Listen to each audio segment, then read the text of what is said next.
Everyone loses direction from time to time. But what if you got so lost you couldn't find your way anywhere? Black Box TV presents Where Are You?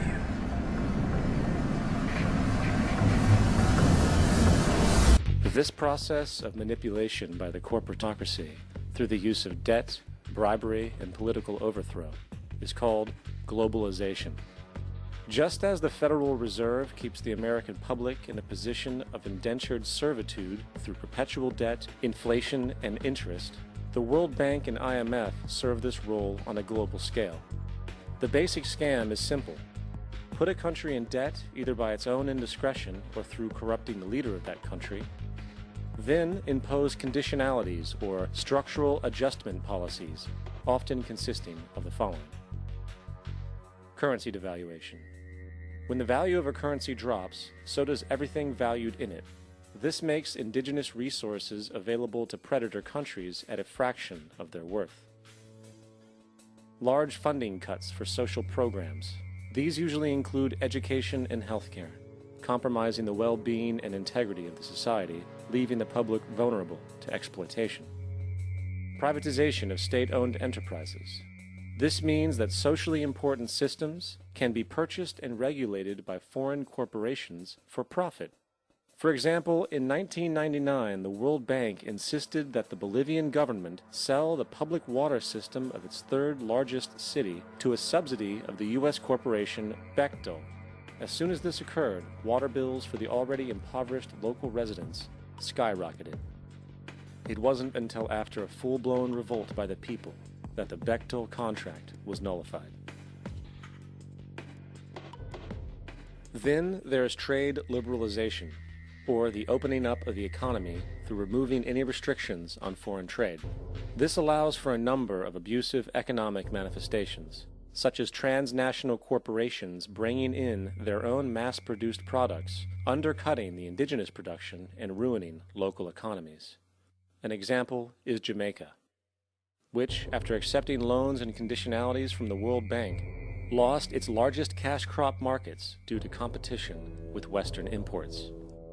Today, countless farmers are out of work, for they are unable to compete with the large corporations.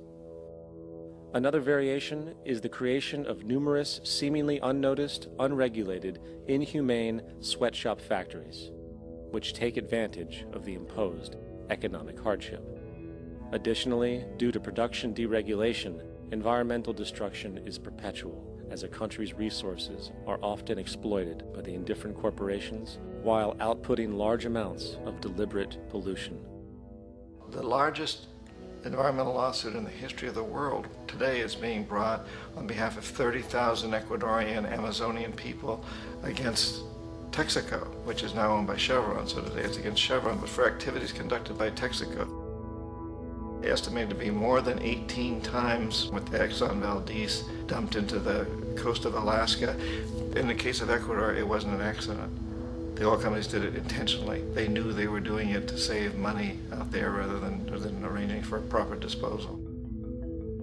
Furthermore, a cursory glance at the performance record of the World Bank reveals that the institution, which publicly claims to help poor countries develop and alleviate poverty, has done nothing but increase poverty and the wealth gap, while corporate profits soar.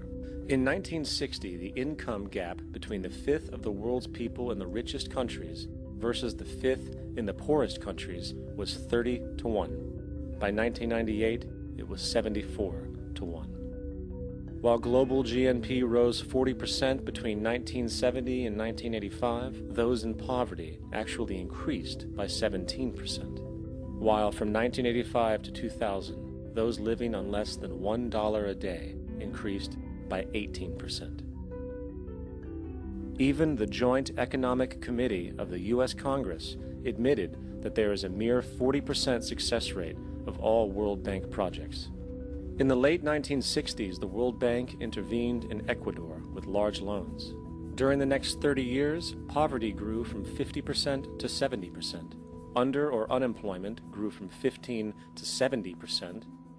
Public debt increased from $240 million to $16 billion, while the share of resources allocated to the poor went from 20% to 6%.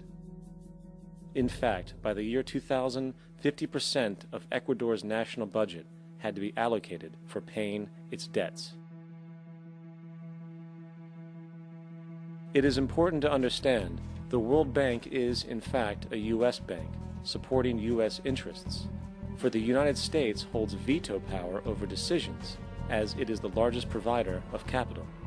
And where did it get this money? You guessed it, it made it out of thin air through the fractional reserve banking system. Of the world's top 100 economies, as based on annual GDP, 51 are corporations, and 47 of that 51 are U.S.-based. Walmart, General Motors, and Exxon are more economically powerful than Saudi Arabia, Poland, Norway, South Africa, Finland, Indonesia, and many others. And as protective trade barriers are broken down, currencies tossed together and manipulated in floating markets, and state economies overturned in favor of open competition and global capitalism, the empire expands.